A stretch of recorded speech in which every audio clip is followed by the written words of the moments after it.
Vamos por la última unidad de esta parte, que es régimen de bienestar. Régimen de bienestar trata sobre los distintos modelos de construcción de políticas sociales a partir de trabajos fundamentalmente de Spin Andersen. Tenemos como referencia un texto de Spin Andersen justamente, que está aplicado a los países desarrollados, pero que a su vez puede exportarse a los países en desarrollo para ver cómo se sitúa ese tipo de discusiones. Si lo aplicáramos concretamente, nosotros nos vamos a estar refiriendo después al caso uruguayo. El tema del régimen de bienestar, bueno, así como presenta distintos modelos que han adoptado los países contemporáneos, actuales, en la construcción de políticas sociales, a su vez remite esa distinta construcción según tipos de países a la matriz ideológica preponderante en cada uno. Por eso el tema está ubicado en el temario general del curso en este lugar, después de ideologías, porque en definitiva, tal como lo presenta Spin Andersen, este tema sería una aplicación a un campo concreto de las diferencias ideológicas que estuvimos viendo antes. Si antes las tratamos en general, en régimen de bienestar aparecen específicamente aplicadas a cómo distintos países han pautado su construcción de políticas sociales. Los temas en general a tratar son la definición del régimen de bienestar, los distintos componentes que forman parte de él y después la caracterización de los tres regímenes de bienestar que Spin Andersen plantea en los países desarrollados actuales, el liberal, el conservador y el socialdemócrata. Finalmente dedicaremos algún espacio a presentar distintos elementos de discusión, de debate a partir de la formulación de Spin Andersen en los países desarrollados y a su vez a anticipar alguna cosa sobre cómo esto puede aplicarse, por un lado, al contexto de otros tipos de países, a países como el nuestro, y a su vez cómo puede aplicarse a otro contexto de políticas distinto del que Spin Andersen trabajó con más énfasis dentro de su modelo. Y esto haciendo a que el modelo de Spin Andersen está planteado en origen fundamentalmente con referencia a cómo están estructuradas las jubilaciones y otras políticas de aseguramiento similares que corren en paralelo al sistema jubilatorio, como por ejemplo el seguro de desempleo o el seguro de salud.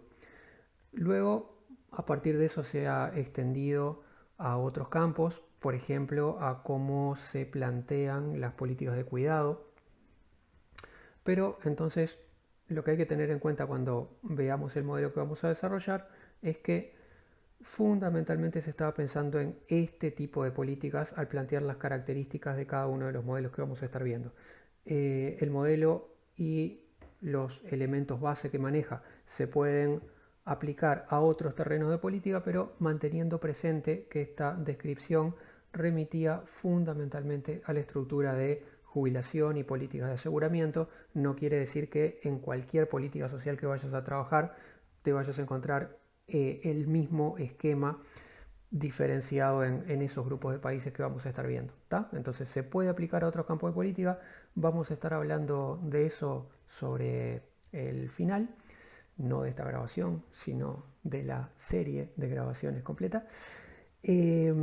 Pero sí requeriría tener esa atención a que la descripción de regímenes que vamos a estar viendo corresponde principalmente a esos campos y en otros campos nos podemos encontrar alguna variante.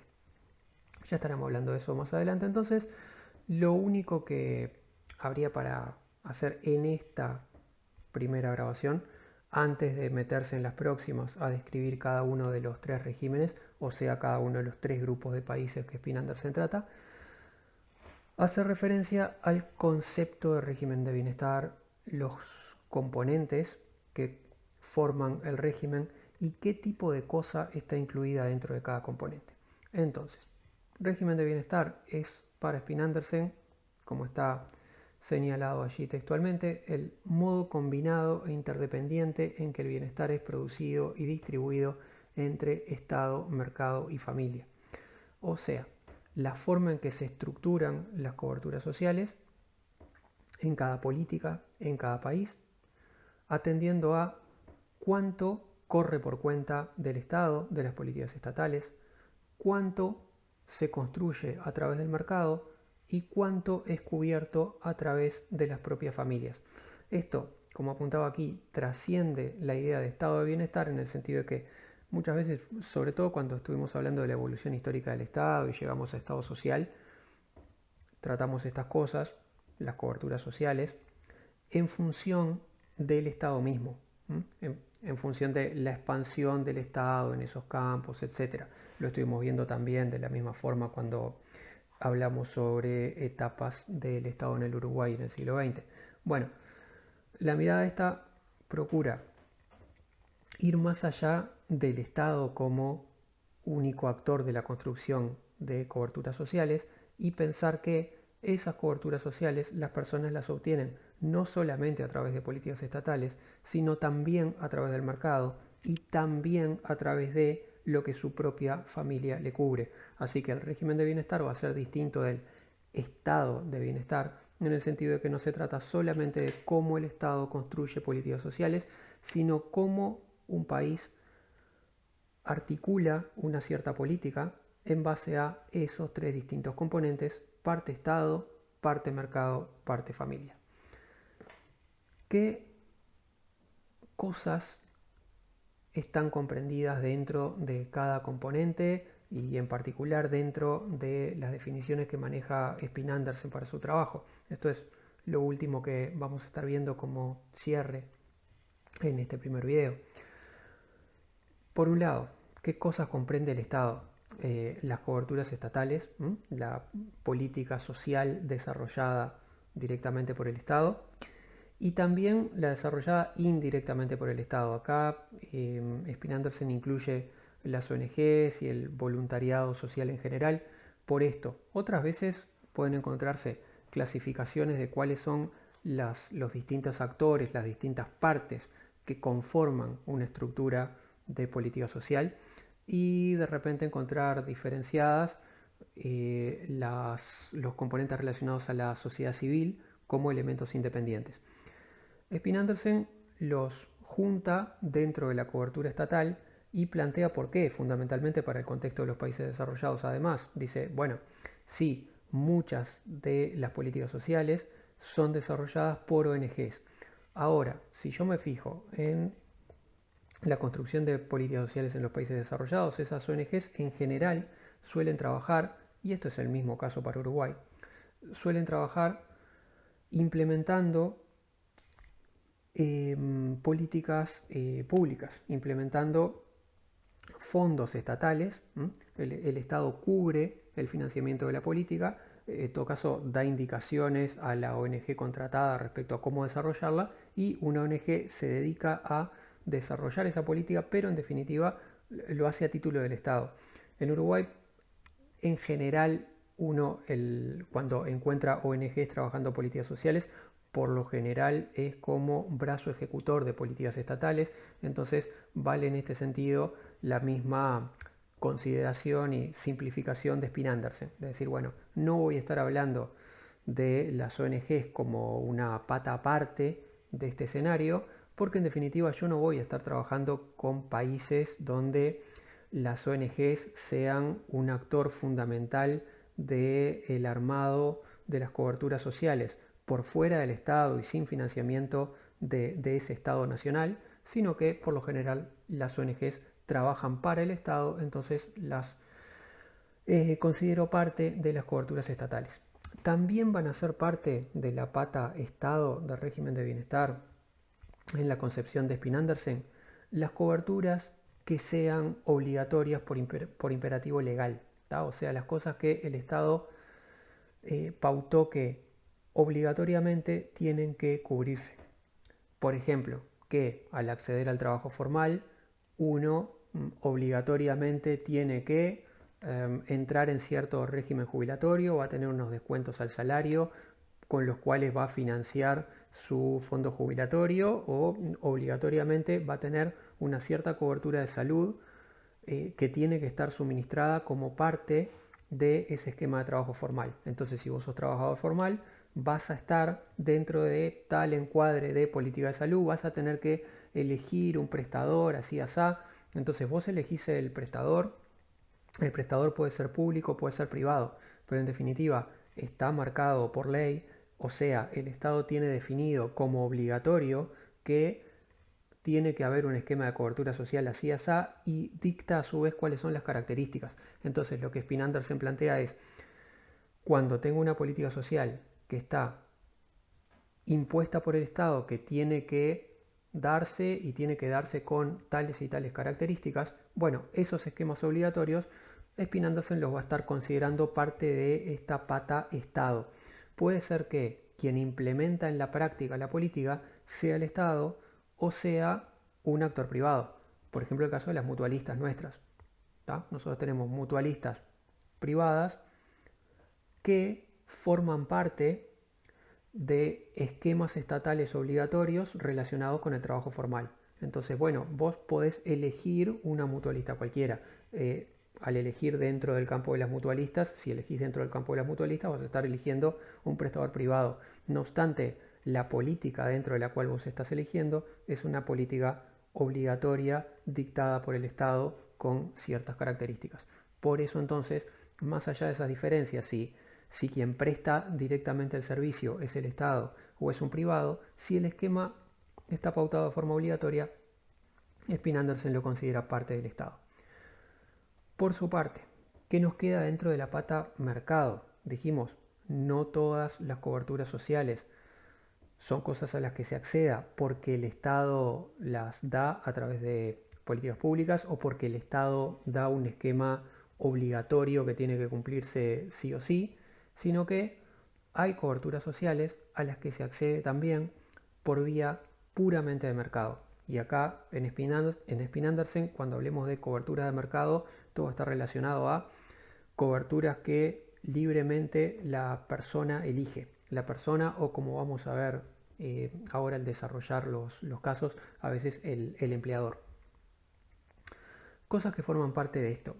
Para empezar, antes que nada, el propio empleo en el mercado y el salario.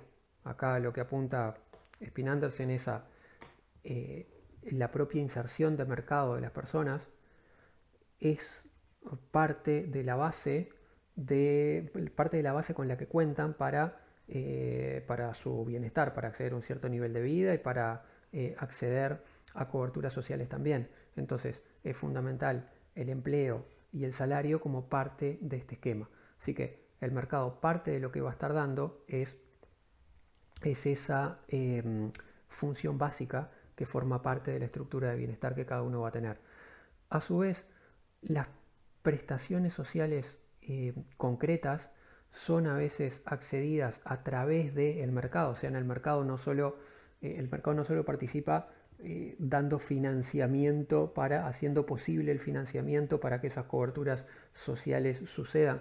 A su vez, muchas veces las propias coberturas sociales son obtenidas a través de prestadores privados, a través de servicios sociales puramente privados. Y puramente privados que se contratan por elección y no porque el Estado obligue a contratarlos. Entonces ahí tendríamos, por un lado, servicios sociales privados, caso en Uruguay de seguros de salud puramente privados, que vos contrates porque querés contratar esos servicios, porque te dan una prestación especialmente amplia o que consideres mejor por tales y tales cosas y que va más allá de, por ejemplo, la prestación general que obtendrías en el marco del seguro de salud por la vía de trabajo formal. Así que, ejemplo, casos donde la prestación sea privada, contratada libremente por la persona. Esto mismo pasa, así como pasa en la salud con los seguros que cada uno personalmente contrate, pasa también con la política educativa. El campo de la política educativa es un ejemplo bien frecuente y claro de esto. Parte de la política educativa se canaliza por vía de servicios públicos y siempre hay una parte de la sociedad que decide, más allá de que pueda acceder a servicios públicos, de todas maneras yo quiero usar servicios privados. Yo quiero pagar una escuela privada, un liceo privado. Lo mismo pasa con servicios de cuidado infantil, por ejemplo, con jardines de infantes. Bien, entonces, servicios sociales privados son parte de este esquema de mercado cuando son servicios que contrata libremente la persona. A su vez, en Spin Andersen son parte de esta pata, de este componente del régimen de bienestar, las coberturas voluntariamente ofrecidas por el empleador. Esto hace a países donde cierto esquema de cobertura social, por ejemplo, de prestaciones jubilatorias, de fondos jubilatorios o de fondos relacionados o de coberturas relacionadas a la salud, te vienen ofrecidas por la empresa en la que entras a trabajar. O sea, acá estamos pensando en, no el Estado legisló de manera que esto es obligatorio para todo el mundo y todos los trabajadores formales tienen que entrar a este régimen con tales características, sino que por el contrario, estaríamos en casos donde, más allá de lo que el Estado haya legislado, o más allá de si legisló o no legisló, tenés empresas que ofrecen ciertas coberturas sociales, como ciertos fondos jubilatorios especiales o cierta cobertura de salud especial, como agregado al salario. ¿Tá? La empresa te paga el salario, aparte de pagarte el salario, te va a estar dando coberturas sociales específicas, que son algo así como premios especiales que la empresa maneja y que son parte de las pautas de competencia que esa empresa tiene para captar trabajadores y para poder conservar a los trabajadores que le interese conservar. O sea, subrayando acá, no se trataría de esquemas obligatorios como decíamos antes, sino que en este caso son cosas que voluntariamente la empresa ofrece además del salario como extra para captar y conservar trabajadores. Esto está pensado sobre todo, y ya lo vamos a ver más adelante cuando describamos cada régimen, para países donde no es especialmente desarrollado, sobre todo para los estándares que tenga el país, no está especialmente desarrollada la cobertura estatal en alguna de las políticas, y entonces las empresas pueden ofrecer estos extras por su cuenta, de manera que cubren las propias empresas algo que el Estado no tiene cubierto fuertemente para el conjunto de la población. Entonces, bueno, las propias empresas tienen este extra y la gente tiende a cubrirse en buena medida a través de los planes que arregla con cada empresario.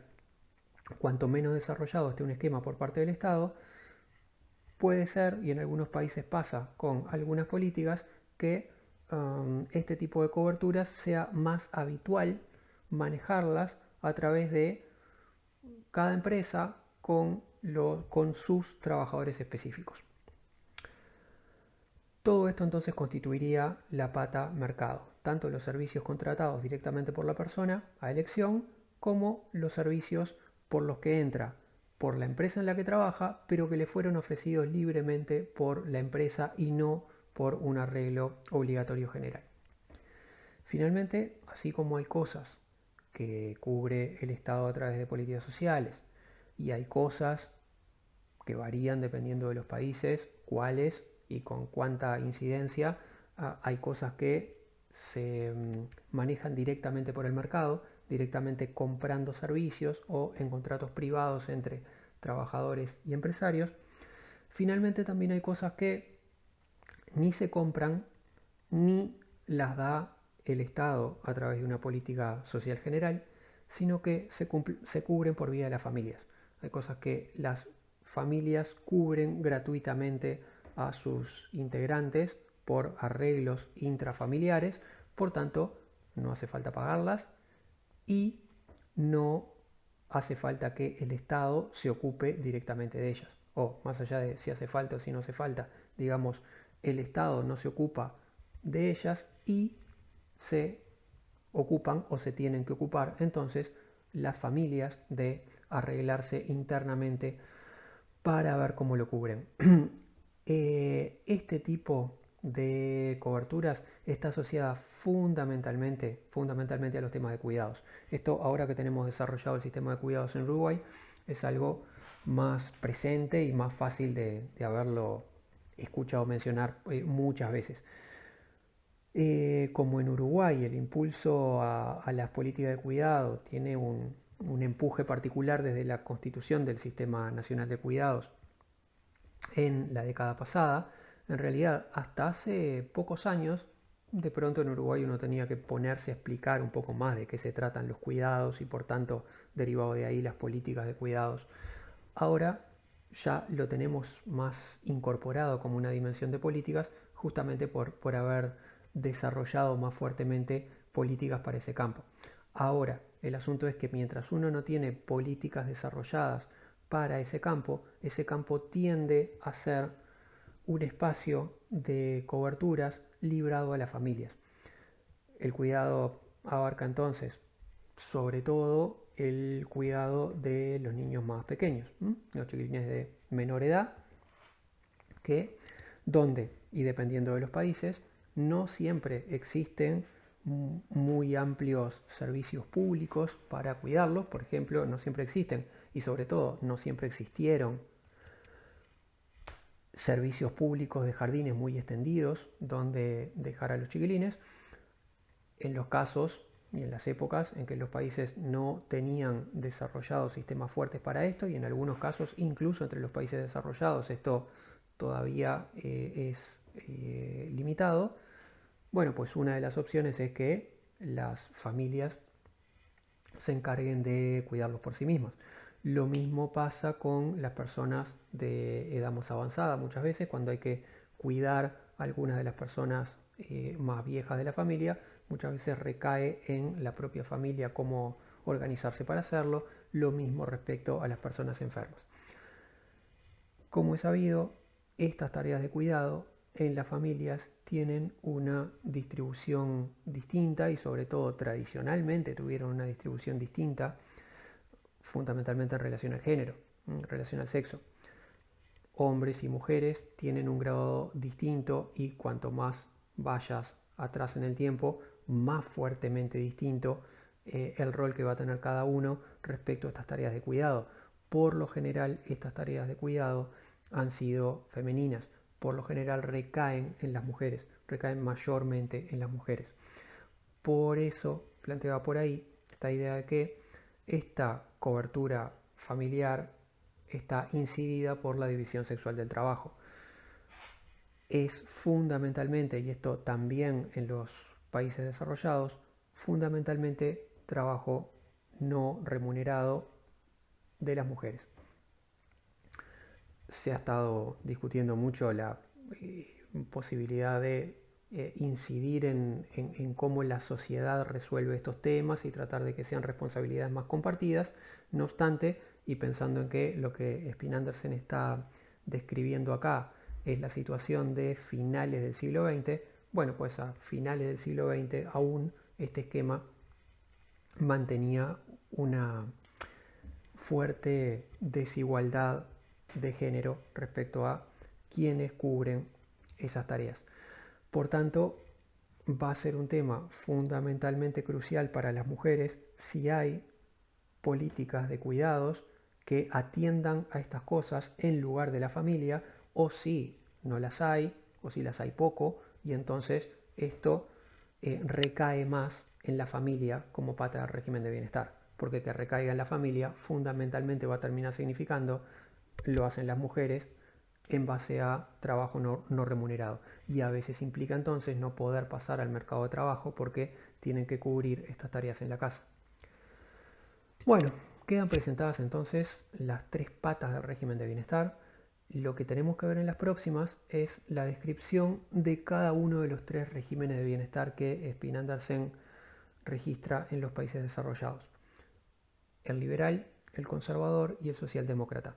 Esto va a significar de qué manera países, en función de una mirada más socialdemócrata, una mirada más conservadora o una mirada más liberal, construyen sus políticas sociales y como dijimos, Spin-Andersen estaba pensando fundamentalmente en la política jubilatoria y las políticas de aseguramientos, le agrega posteriormente la de cuidados. ¿Cómo construyen esas políticas? En función de una combinación de estos tres elementos. ¿Cuánto y qué hace el Estado? ¿Cuánto y qué cosas quedan cubiertas a través del mercado? ¿Y cuánto de estas coberturas queda librado a las propias familias?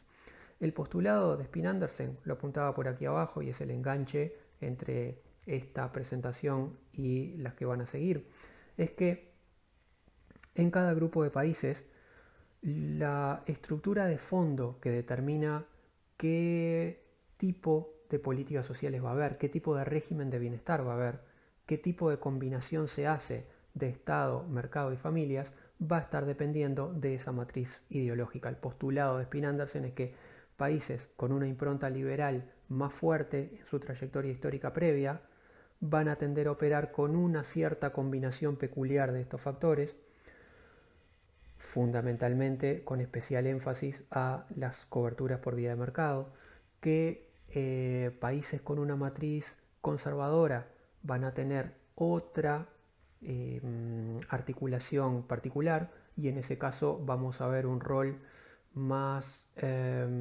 amplio del Estado combinado con la cobertura por vía de las propias familias y como países con una matriz socialdemócrata preponderante tendieron más bien a un rol protagónico de las coberturas estatales respecto a cualquiera de los otros dos elementos, respecto al mercado y también respecto a las familias.